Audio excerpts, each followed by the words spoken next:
My girlfriend pushed for an open relationship. So I let her slip away, found solace with her best friend, and finally took charge of my own happiness. Can you imagine having your entire world flipped upside down by a single, casual question from the person you love most? What if that question wasn't about your future together, but about bringing other people into your intimate life? And what if her desire to explore ended up blowing up in her face in the most spectacular way possible? I thought my relationship with Sophie was rock solid. We're both 28, and after 3 years of dating and 2 years living together, everything felt secure. I was even secretly scoping out engagement rings on my lunch break. Yeah, that kind of normal. We met through friends. She laughed at my dumb jokes. I loved her competitive spirit during Monopoly, and we just clicked. Moving in together felt natural. We were always at each other's places anyway. Our routines were sacred. Sunday morning pancakes, evening walks, me pretending to watch her terrible reality shows while playing games on my phone. We were that couple, the one people looked at and thought relationship goals. My mom adored her. Her dad regularly invited me to football games. We were the epitome of stability. Then came Tuesday. Dinner was on the table. Sophie was chatting about a work project, and I was halfway through my sandwich when she dropped the bomb. Hey, what would you think about trying an open relationship? I froze, mid-bite, fork halfway to my mouth. I must have misheard her, right? But she kept talking animatedly about how she'd been reading about it, how many couples were trying it, how it could make us grow and strengthen our relationship.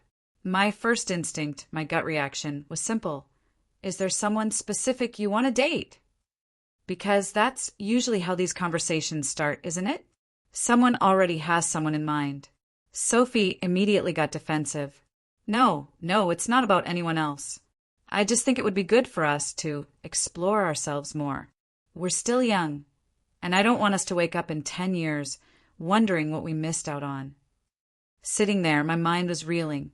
This was the woman who got jealous if a waitress smiled at me too long, and now she was proposing we try a whole different restaurant. Have you been feeling unhappy? I asked, searching for any sign, any indication I might have missed. Not at all, she countered, taking my hand across the table, her eyes wide. I love you. I love us. This isn't about being unhappy. It's about making our connection even stronger. We could both have new experiences, but still come home to each other. My brain just shut down. Confusion, panic. My appetite vanished. The food in front of me might as well have been cardboard. But Sophie, she was practically glowing, talking about norms and boundaries and communication, while all I could hear was, where is this coming from? And then impossibly I said, okay. Yeah, I know. Weak. Pathetic. But the look in her eyes, the way she leaned in, practically begging for my approval, it screamed that her mind was already made up. Saying no felt like slamming a door she desperately wanted open. Are you sure you're okay with this? She asked, her eyes anxious, playing at giving me a choice. We don't have to if you're not comfortable. But I saw her. I saw how much she wanted this. A part of me knew right then that something between us was fundamentally changing, whether I liked it or not. To understand what was happening, I felt I had to play along.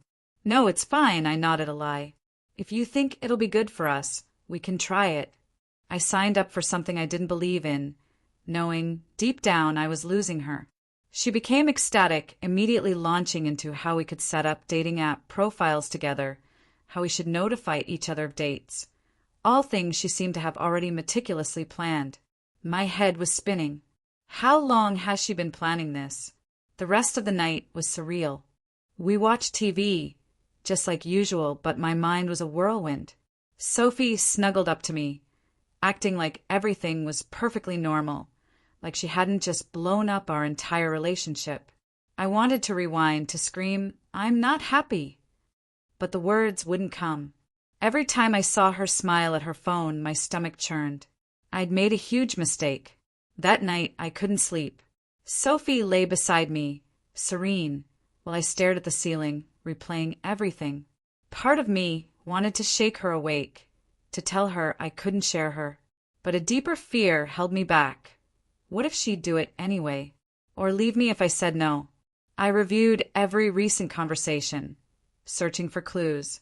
Was she bored? Was I not enough? Was there someone else? No answers came, just an echo of my own frantic questions. Little did I know this was just the beginning of the chaos. Sophie actually asked me to help pick photos for her Tinder and Bumble profiles, like a loving boyfriend would. She even had me take new pictures of her.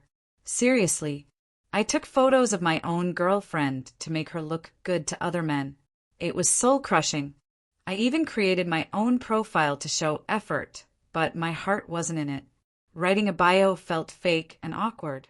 Looking for fun while dating, I felt sick. She probably knew I'd never actually meet anyone. I'd told her countless times I wasn't social, didn't have the time or energy for this. Maybe she just wanted to date, using me as a safety net. Sophie got matches fast. Of course. She's beautiful, playful. What truly shocked me was how quickly she met these guys. Within a week, she had 3 dates booked. 3. She'd show me their profiles like we were discussing celebrity gossip. Look at this one. He's a personal trainer at that fancy gym downtown. We're getting coffee tomorrow. I'd just nod, pretending this was normal, my stomach doing flips. The first time she got dressed for a date, it was a punch to the gut. New black dress. Outfits I'd never seen her wear for me. An hour doing her makeup. She twirled as she left our bedroom. "How do I look?" she exclaimed, beaming. "Great," I said, knowing that dress probably cost more than we spent on our actual date nights. She came home late, laughing. I faked sleep when she finally got into bed, but I heard her texting for another hour. The next morning, she hummed while making coffee, pretending everything was wonderful. I started seeing her schedule. Monday, coffee with the gym guy. Wednesday, dinner with a lawyer. Drinks with a food truck owner on Friday. The variety was intriguing. She always came home looking like she'd had the time of her life. I even checked the Instagram locations she tagged. Not my proudest moment, but I needed to know. One night, I drove by the restaurant she said she was at. She was at the bar, cracking up with a tall, suit-clad man. She held his arm, looking at him the way she used to look at me. The distance between us was unbearable. Her change at home was even worse than seeing her with these guys. Less time with me. No more cuddling. Constant texting. Our Sunday pancake ritual? Now she was meeting the girls for brunch. One day I couldn't hold it in. "Don't you think you're going on a lot of dates?" I asked, trying to sound casual. She looked at me like I was an idiot. That's the whole point of an open relationship, isn't it? To meet new people and have experiences. You should try it too. I can even help you with your profile if you want. I didn't want profile help. I wanted my girlfriend back. The one who loved ordering pizza and watching bad movies with me. Not this new version who was always dressed up and leaving. One night, as she got ready for date number 6 or 7, I'd lost track. I couldn't take it anymore. I went for a walk to clear my head, ending up at our favorite picnic spot. I sat there for 2 hours, watching everything fall apart. Sophie's messages buzzed my phone. "Hope you're okay. Don't wait up. Having such a great time." Each text felt like she was twisting the knife. The next day, she tried to tell me about her date, how hilarious he was, how he took her to this amazing new restaurant. I just stood up and left the room. She followed me, looking genuinely bewildered. "I thought you were okay with this," she asked, shocked. "Yeah, maybe I'm not," I replied, my voice flat. "But you could be dating too. You're choosing to stay home and be miserable." That's when it hit me. She didn't understand. She didn't get that I didn't want more dates. I wanted her, her old self, the one who liked our boring, normal existence together. 3 weeks had passed since she started this open relationship thing. 3 weeks of watching her prim for other guys, lying awake wondering where she was, what she was doing, who she was with. My thoughts were a cyclone. For 3 weeks, I'd assumed she'd realize how foolish she sounded. I kept waiting for her to wake up, to see how ridiculous this was, what she was throwing away. But she didn't. No hesitation. No guilt. She wore it like a badge of honor, moving around like she'd unlocked some higher level of dating that we were too foolish to comprehend. The worst part, I couldn't understand why. If she liked me, why burn it all down? Why say we didn't have enough? Then it finally clicked. This was unfixable. No return. The end was irreversible. And for once, I wasn't sure I cared. A new thought sparked. A dangerous one. I wanted her to regret everything. I wanted to show her what she threw away. I had no plan yet, but I knew I wouldn't suffer while she had fun. I needed to talk to someone who would understand how messed up this was. That's when Emma started visiting more often. Emma, Sophie's best friend since college. She'd always been there, movie nights, helping us move furniture, bringing soup when one of us was sick. One of those genuine people who makes everyone feel heard and important. She's a kindergarten teacher, and it suits her perfectly. I always saw her as Sophie's friend. Pretty, long brown hair, green eyes, always smiling. I'd definitely put her in the friend zone. She dated Mark for 2 years, but they'd broken up a few months ago.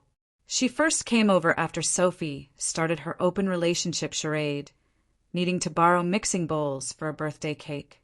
Sophie was out with a new guy, and Emma, perceptive as always, sensed something was wrong with me.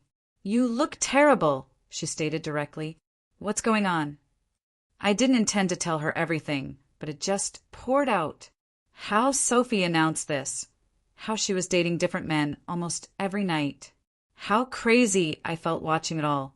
Emma sat there, truly listening, not just waiting for her turn to speak. When I finished, she shook her head. "That's not an open relationship," she remarked, her voice quiet. "That's just Sophie doing whatever she wants without caring how it affects you." Hearing it from someone else, someone I trusted, made me feel a little less insane. After that, Emma visited more often, usually when Sophie was out on a date. We'd watch movies, order takeout, just hang out. It was so nice to talk to someone who understood us and the situation. Then came the confession. One night, after Sophie had been exploring for a month, Emma looked concerned. She fiddled with her jewelry, a telltale sign of her anxiety. "I need to tell you something," she whispered from across the couch. "And it might make things weird, but I can't keep pretending." My stomach flipped strangely. Maybe, deep down, I already knew what was coming. "I've had feelings for you for a long time," she said, wringing her hands. "Like, since before you and Sophie even got together. But you were with her, and she's my best friend, so I never said anything. I started dating Mark hoping it would help me get over it, but it didn't work. I just sat there trying to process it. Emma, kind, funny, lovely Emma, had feelings for me? How could I have missed that? She was the one who helped me pick out Sophie's gifts, the one who made me homemade chicken soup when I was sick, while Sophie, who was supposedly in a meaningful relationship with me, barely texted to check in. Had I been blind all this time? "You don't have to say anything," she hurried to add. "I just needed you to know. Watching Sophie treat you like this, seeing how much it's hurting you, it's been killing me. You deserve better than this." I really looked at her then. Her eyes shone, even in that modest green sweater. Her hair was in an easy, messy bun that somehow made her seem even prettier. I was stunned by how I hadn't noticed before. But Sophie's actions still haunted me. She thought I'd just wait, like a devoted idiot, while she paraded around with multiple guys, like I was a safety net, always there when she got bored. That was her biggest error. She was out there doing whatever she wanted, assuming I'd be there when she returned. No, for me that chapter ended. I no longer followed her rules. This was my game, and I was shooting my shot. I took a deep breath, feeling that shift, the exact moment I took control. "Emma," I said, surprised by how steady my voice sounded. She moved closer on the couch. "I know this is complicated," she continued, her voice trembling.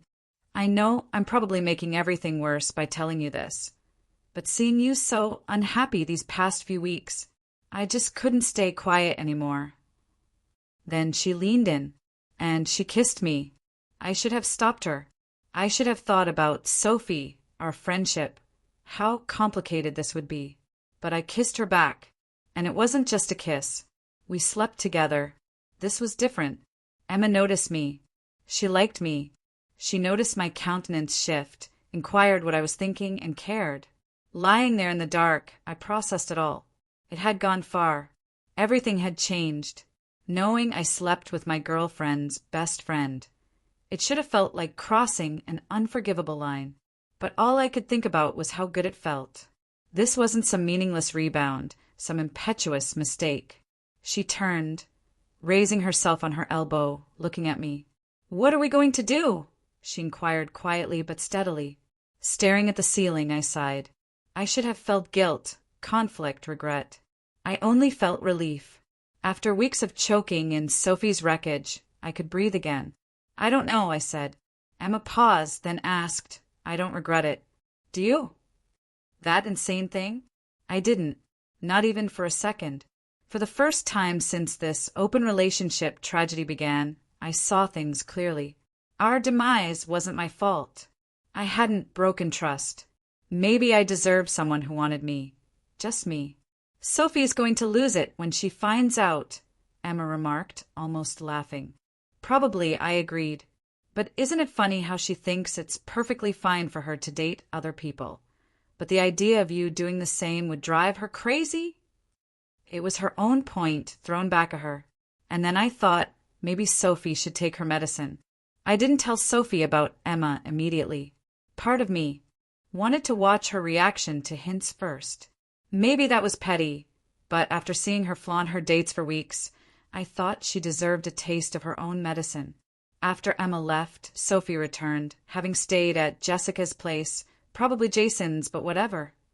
She chatted about her girls' night while pouring coffee. I dropped the first hint. "Oh, Emma stopped by last night," I casually said. "We had a really good talk." Sophie's grip on the coffee pot froze. "Emma was here?" "Yeah, we hung out for a while. She's really easy to talk to, you know." Sophie dropped her mug too hard, spilling coffee on the counter. "What did you guys talk about?" "Just stuff," I shrugged. "Life, relationships, feelings. It was nice."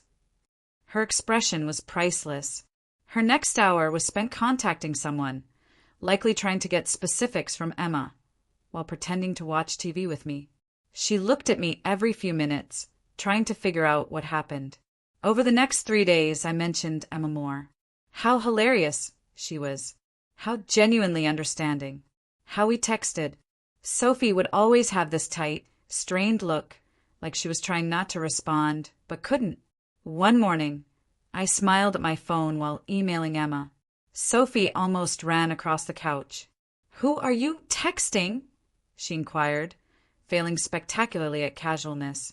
"Just Emma," I said. "She's really into this new show I recommended." Sophie tried to grin, but seemed in anguish. "You guys have been talking a lot lately." "Yeah, she's great to talk to.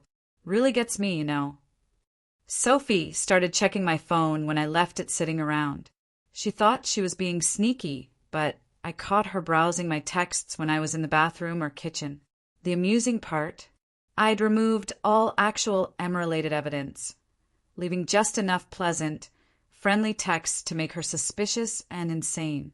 Sophie began appearing at my known locations. I'd mentioned getting coffee at a cafe near work, and she'd just show up. Or she'd arrive an hour after I said I was meeting friends at a bar, saying she was in the neighborhood. The best part? Her date cancellations began. She suddenly came home more. "I want to watch movies." "Let's cook dinner together." It was like watching someone mark their territory without acknowledging it. Then, after many attempts to get closer, which I always blocked, she came straight out with it. "Are you seeing someone else?" "Isn't that kind of the point of an open relationship?" I asked. "To see other people?" "Yeah, but who is it?" she stammered. "Is it Emma?" "Are you sleeping with Emma?" I only answered, I thought we weren't supposed to share details about our other partners. Isn't that what you said when I asked about your dates? Sophie faltered. She looked at my Instagram followers, likes, online interactions. She obsessively read Emma's social media posts and stories. Emma's coffee shop selfie was the final blow, taken at the very coffee establishment where I have my morning coffee. Sophie rang me immediately. Are you with Emma right now? Sophie, I'm at work. But you always get coffee at that place in the morning. Did you meet her there? I let her panic, then calmly said, that coffee shop has like 1,000 customers every day. People can go to the same coffee shop without it meaning anything. Sophie wasn't convinced.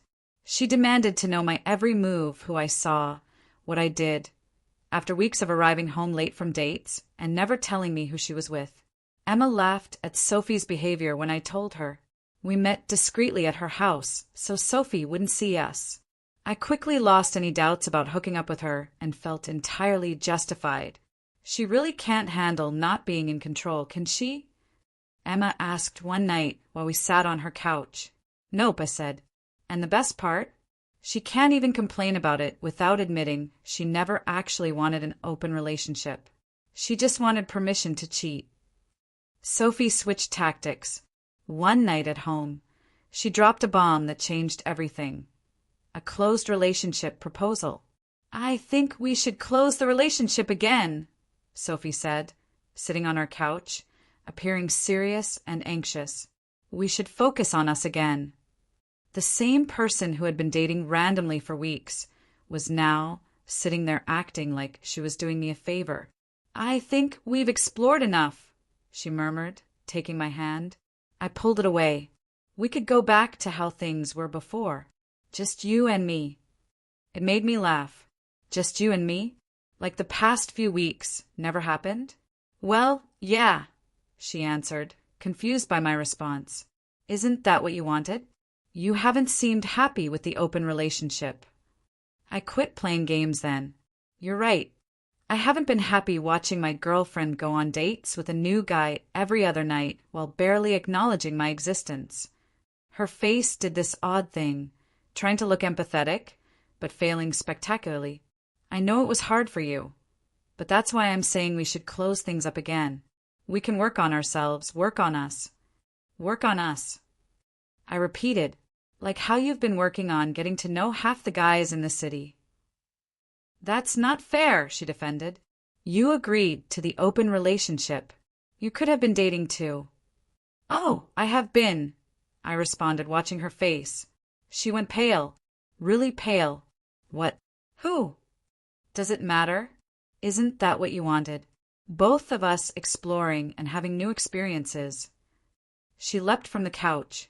Of course it matters. Who the hell is it? How long? Her eyes expanded. It's Emma, isn't it? I just sat there and let her squirm. She ran her hands through her hair and paced our living room. It is Emma, isn't it? That's why you've been talking about her so much. That's why she's been avoiding my calls. My best friend. Leaning back, I said, really funny how you're allowed to sleep with whoever you want. But the moment I do the same, it's a problem. But it's Emma, she cried. She's my best friend. You can't sleep with my best friend. Standing, I looked her in the eye. Actually, I can. And I did. Sophie gasped. She looked at me like she couldn't believe what she heard. What did you just say? I slept with Emma. Multiple times, actually. And you know what? It was great. She actually cares about my feelings, which is more than I can say for you lately. Sophie's face turned from disbelief to pure wrath in 2 seconds. You're lying. Emma would never do that to me. Really? I countered. Because she did. Want to know what else? She's had feelings for me for years.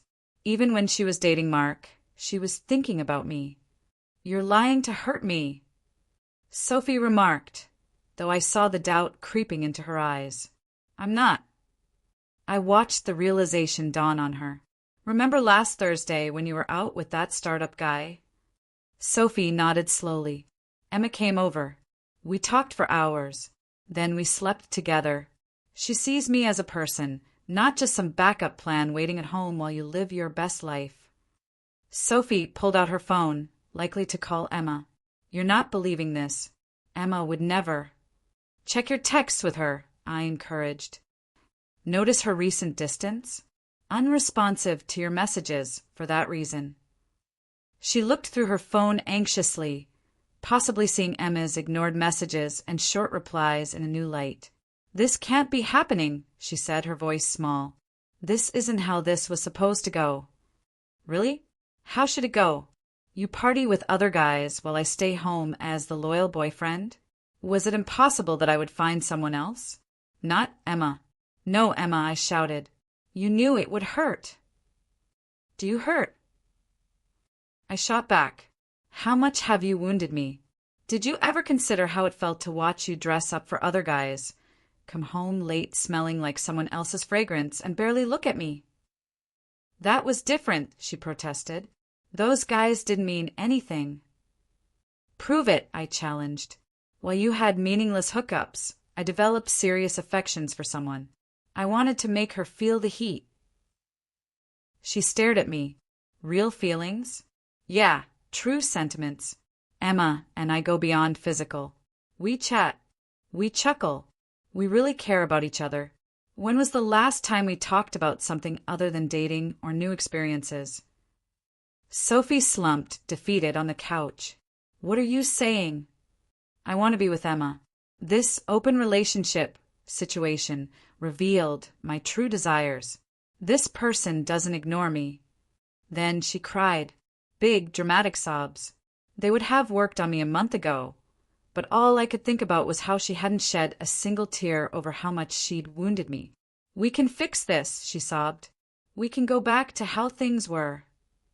Shaking my head, I said, we can't, because now I know what it's like to be valued. I won't settle for less. Sophie did something unexpected then. She stormed out, keys in hand. I'm going to Emma's place to sort this out once and for all. Sophie slammed the door. So I grabbed my phone to tell Emma. I told her Sophie was coming, and she simply said, let her come. Emma's always been serene. Nothing shakes her. I offered to come over. No, Emma responded. I must handle this. 10 years is a lot for a best friend. I owe her a lot. I spent the next hour pacing around our apartment, checking my phone every 2 minutes. It felt uncomfortable, like the air before a storm. Finally, Emma called, shakily. She came screaming, Emma said. My neighbors undoubtedly heard everything. She kept screaming about how I betrayed her, was a bad friend, and planned this. You said what? I told her the truth, that I had feelings for you for years, but never acted on them since she was my friend. But watching Mom treat you like garbage these last weeks made me realize she never deserved us. Our relationship wasn't intended, but I don't regret it. Sophie didn't like that. She tried to force her way into my apartment, stating she needed to see whether you were there. She accused me of hiding you when I blocked the door. She's completely lost it, Emma added. She listed all the random occasions we hung out to illustrate we'd been sneaking around for months. She even mentioned your couch moving help last year, like when she was too busy working to help. Sophie seemed to think any encounter with Emma and I was evidence of an affair. Emma brought me soup when I had the flu, a cover for hooking up. Our group movie nights are just an opportunity to get close. She began crying, Emma said, like sliding down my doorframe crying. Claimed she never intended this. My neighbor checked on me. It was humiliating. After Mrs. Chen threatened to call the police over the disturbance, Sophie left. She told Emma she'd ruined everything and would never forgive her. Sophie returned to our house 20 minutes after my call with Emma. She looked awful. She entered and saw me, sending Emma updates on my phone and lost it. Are you texting her now? Planning your next gathering? Since when have you two laughed at me behind my back? Sophie, no one's laughing at you. You harmed yourself. I did nothing. I suggested an open relationship to strengthen us, she cried, tossing her pocketbook across the room. I never told you to sleep with my best buddy. No, I said. You just wanted permission to sleep with whoever you wanted, while keeping me as your backup plan. She grabbed our photos and gifts and put them in a box. I'm staying with Jessica, my true friend, someone who wouldn't backstab me. Fine by me, I added. Take whatever you want. That paused her. Just that. Not even try to stop me? Would I? You've stated that you value something other than me or our relationship. She stopped packing and sat on the couch, visibly shrinking. I believed you would always be there, that no matter who I dated, you'd be there when I settled down. The truth ultimately emerged. She experimented without me, but I was her backup plan, her promised happy ending. Well, you guessed wrong, I informed her. I'm not a puppy waiting by the door while you have fun. I have emotions. I deserve more than second place. But you weren't my second pick. I adore you. No, Sophie, I countered. You adore having me around when convenient. Differences exist. Her wailing resumed, but I didn't feel anything. Not wanting to soothe her, not guilty. Nothing. Just emptiness. I'll get the rest of my stuff tomorrow, she said, picking up her box. I can't be here right now. After she departed, I called Emma. Just hearing her voice calmed me. That night, we chatted for hours about Sophie, about ourselves, and about the future. Some of their mutual friends were already taking sides, with most dubbing Emma a backstabber without knowing the full tale. I don't care, she said. Let them think what they want. I know reality. In my half-empty apartment, with Sophie's stuff gone, I felt relieved, like I could breathe again. I urged Emma, come over. Settle with me. Yes, she agreed. I was done caring. The next morning, Sophie picked up her items. She brought Jessica and 2 other unfamiliar friends. Sophie had clearly told them her version of the story, so they looked at me like I was the bad guy while helping her pack. I bought your Xbox for your birthday, she remarked, unplugging it. Fine, take it. I didn't care anymore. Emma arrived halfway through packing after reading between the lines when I texted her about coffee. Sophie's friends whispered when Emma entered, but Emma ignored them and offered me my coffee. Really? You'd flaunt this. Sophie snapped. Emma simply remarked, nobody's flaunting anything. I'm just here to support my boyfriend. Neither of us had used the word boyfriend before. Sophie appeared slapped. Packing got faster after that. Sophie's companions rushed around, gathering belongings, likely to get her out before another meltdown. After finishing, Sophie stood in the doorway. I really loved you, she whispered. No, I said. You liked having me on call. Differences exist. Emma helped tidy up after they departed. You okay? She questioned, watching me put Sophie's random forgotten items in a donation box. Yeah, I said. First time in months, I am. 2 weeks later, life has changed. For the better. Emma and I are doing things right, but slowly. We had coffee at Sophie's favorite restaurant last weekend and saw other mutual friends who ignored us completely. Emma just smiled and squeezed my hand. Sophie continues to tell everyone how I cheated, how Emma betrayed her, and how we always desired each other. Some believe her. The important people don't. Yesterday, Emma brought over her kindergartner artwork to decorate my fridge. It's too empty, she said. I noticed something in those crayon drawings. This is my wish. Someone who notices the small details, who cares about making my place feel like a home, who brings coffee because I didn't answer her text. Instead, I graded Emma's class papers while we watched her new favorite mystery show. Simple, normal, real. Looking back, Sophie's open relationship suggestion was almost helpful. Not because it was a good idea, but because it revealed my ideal companion. Someone who picks me first, not just when it's convenient. The thing about life? Sometimes the worst choices can lead you to the best places. For me, to the proper person. She was always there. Thank you for listening. Emma is reading this over my shoulder, chuckling at my description of her. She's constantly happy, by the way. She says hello. Have you ever faced a turning point like this in your own life? What would you have done in my place? Tell me what you think. I really want to know.